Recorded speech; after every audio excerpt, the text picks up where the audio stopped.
Alors bonjour à tous, c'est Puish. Aujourd'hui on se retrouve pour de la baston made in Hong Kong. Et oui, ça fait plaisir. On se retrouve pour City of Darkness. Alors ça c'est le titre qu'il a chez nous. Mais en réalité le film s'appelle Twilight of the Warrior Walled In. Un titre à rallonge, un titre un petit peu à la con. On verra plus tard. Donc City of Darkness qui a le droit. Alors sa réputation le précède pour tous les amateurs comme je le suis de films de Hong Kong, de films de kung-fu, de films de combat. C'est vrai que depuis l'année dernière, il me semble qu'il est sorti fin d'année dernière en Chine. On en entend parler, on en voit des extraits. C'est un film qui me faisait énormément envie. Il a été présenté hors compétition à Cannes. Voilà, bon Cannes, j'en ai rien à taper, mais il a quand même été présenté.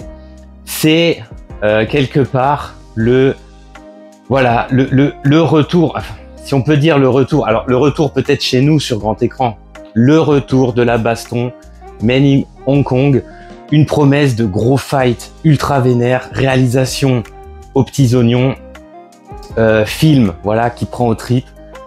Alors on va voir dans cette critique si vraiment le contrat est vraiment il est quoi ce contrat? La fin de la phrase ne me vient pas. On coupera ça. Ce sont les aléas du différé. Donc, c'est un film qui dure quand même 2h06. Il est très dense. Il se passe beaucoup de choses. C'est réalisé par Tsui Chang. Alors, Tsui Chang, je vous en ai déjà parlé. C'est le réalisateur de Limbo, un film sublime visuellement que je vous conseille à 500%. Je vous ai fait la critique il y a quelques mois. Un film qui m'a mis une bonne grosse claque. Mais Tsui Chang, il a aussi réalisé... alors d'ailleurs, il y a un autre film à lui qui sort cet été que je ne connais pas. Mad, je sais pas quoi là. Faudra que je regarde d'ailleurs. Aussi une histoire de tueur. Mais Tsui Chang, c'est aussi le réalisateur de SPL 2. Et oui, car vous n'êtes pas sans savoir que SPL, c'est une trilogie. Alors les deux autres films sont jamais sortis chez nous. Le 2 et le 3, paradoxe. Mais en 2015, il réalisait SPL2 et je peux vous dire que SPL2, c'est aussi une bonne grosse claque des familles. Tsui Chang, c'est aussi le réalisateur de Dog by Dogs. Bref, un excellent... En tout cas, au niveau de la réalisation, c'est vraiment un mec qui s'y connaît. Et là, on peut dire que pour ce film, on a vraiment un visuel mais qui est sublime. Les décors, les costumes, les personnages, la mise en scène, mais surtout le décor, la ville, l'enclave, la citadelle de Kowloon, qui fait partie intégrante, finalement, qui est un des personnages du film, est filmé, alors j'allais pas dire est mis en valeur, parce que c'est une espèce d'énorme tas de merde, une espèce d'énorme cité. C'est comme si on avait aggloméré toutes les cités de France, on les avait foutues en bâtissant au même endroit. Donc c'est un immense tas de merde rempli de criminels, mais pas que, c'est ce qu'on va voir dans le film. Et c'est un espèce d'agglutinement comme ça, de construction, de ruelles, de passages, de balcons, et alors dans le film, mais c'est vraiment, c'est rendu, mais à 500%. On est tout à fait dans la claustrophobie des lieux. Ça fera aussi beaucoup le jeu dans les nombreuses scènes de combat qui émaillent le film. Ils seront souvent dans des endroits exigus, ils vont tomber je vous dis, de balcon en balcon, de ruelles en trucs, ils vont s'accrocher. Enfin bref, c'est vraiment à ce niveau-là du tout bon. Il n'y a absolument rien à redire. L'image, elle est sublime. Les costumes sont parfaits. Parce que oui, on est dans les années 80. Alors, de quoi ça parle, ce City of Darkness? Ça nous suit l'histoire du personnage qui est joué par...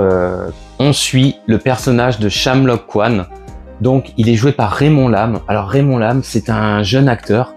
Dans le film, il est excellent. Que ce soit au niveau des scènes où il n'y a pas de scène d'action, les scènes de comédie, mais dans les scènes d'action, il est excellent, il est crédible, il est ultra physique. Alors, comme tout le reste du casting, parce que c'est un film en fait où on est partagé entre l'ancien et le nouveau. Il y a beaucoup de jeunes acteurs, personnellement, que j'avais pas j'avais pas vraiment vu, ou alors dans des productions très récentes que j'ai pas encore vues.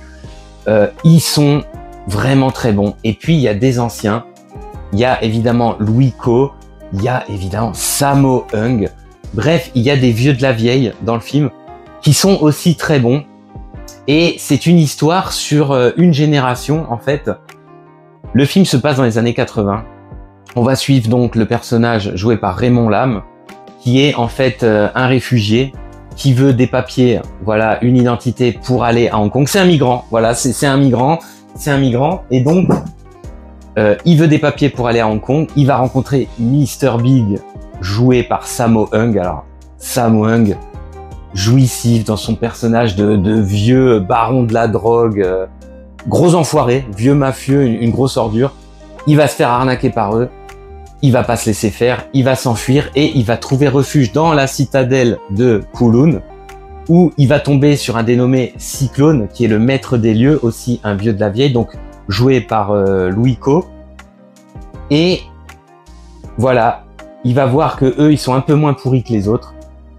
Il va se mettre à vivre avec eux, à travailler pour eux, et en fait, il va se trouver un nouveau foyer dans cette citadelle. Malheureusement, sa présence dans les lieux va réveiller des vieilles blessures d'il y a plus de 30 ou 30 ans en arrière. Et ça va donner lieu à des règlements de compte, voilà, entre le passé avec les vieux et le présent avec ce personnage et les jeunes. Et ça va donner, vous en doutez, myriade de scènes de combat qui sont vraiment très impressionnantes. Ça, il faut bien le dire. Elles sont aussi très aériennes. Alors ça m'a plutôt étonné.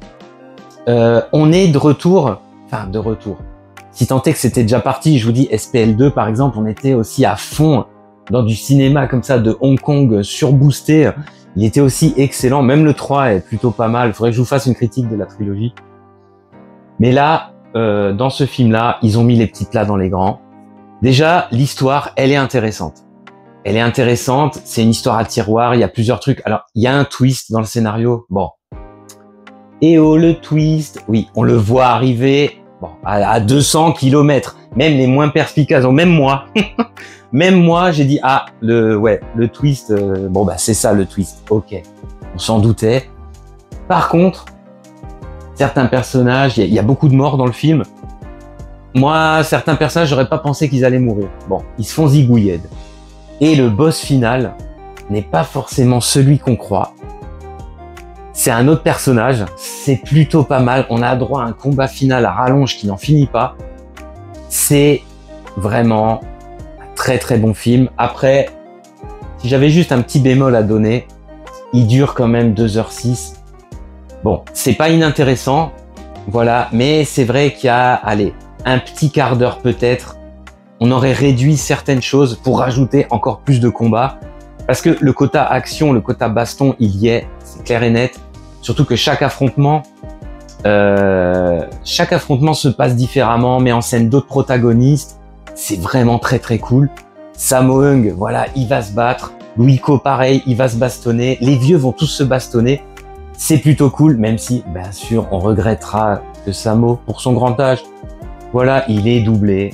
Il est doublé et ça se voit, même si la mise en scène est parfaite, hein, ça se voit dans son combat, il est souvent de dos dans ses combats, il est souvent de dos, tout ça, bon, on voit qu'il est doublé, après ça fait plaisir de le voir.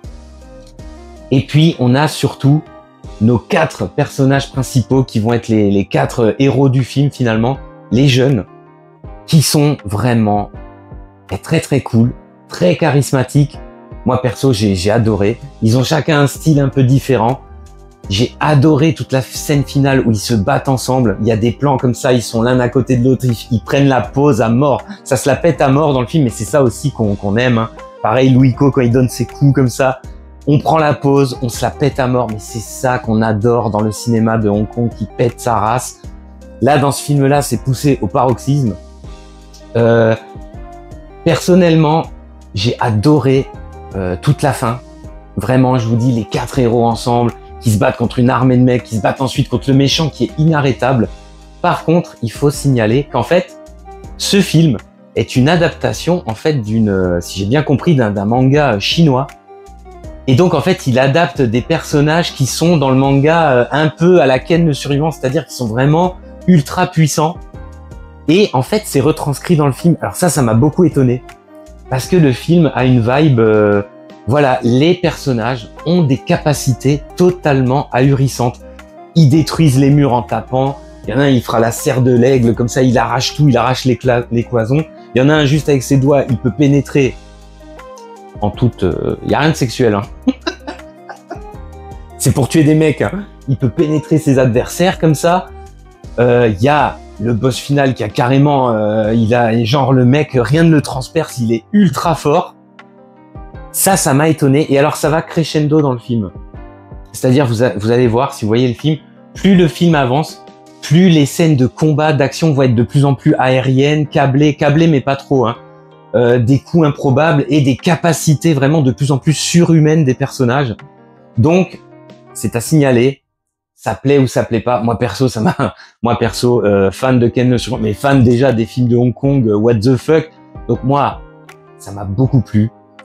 C'est un très très bon, vraiment un très très bon film. Il est peut-être un poil mieux que SPL2, mais alors ça joue à pas grand chose parce que SPL2 c'était vraiment du très très lourd.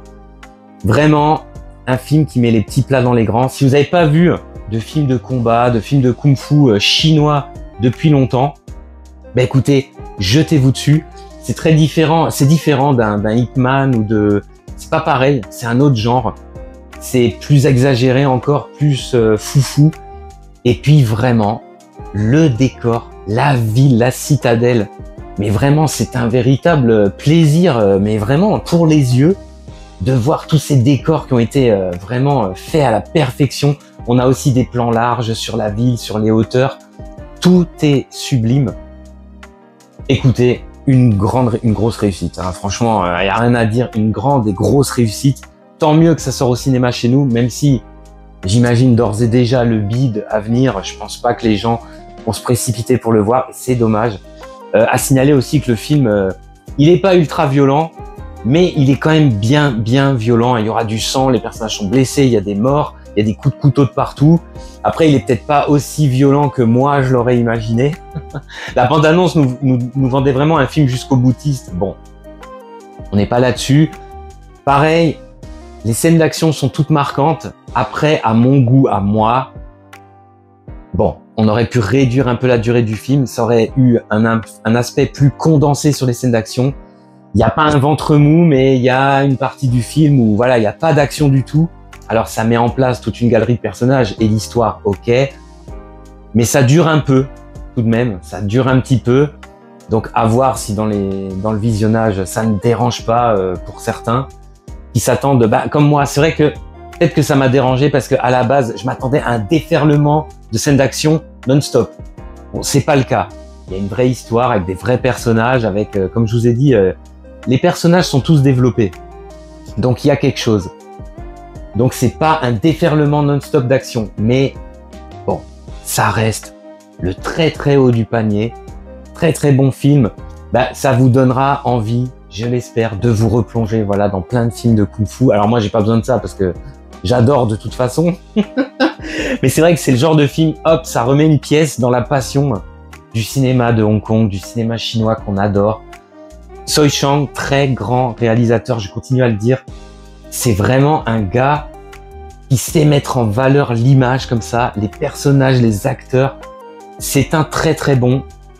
Écoutez, on va s'arrêter là. Vraiment à voir absolument. Hein. De toutes les merdes là qui sont sorties, celui-là, il est à voir absolument. Donc on va s'arrêter là et je vous dis à plus pour de prochaines critiques.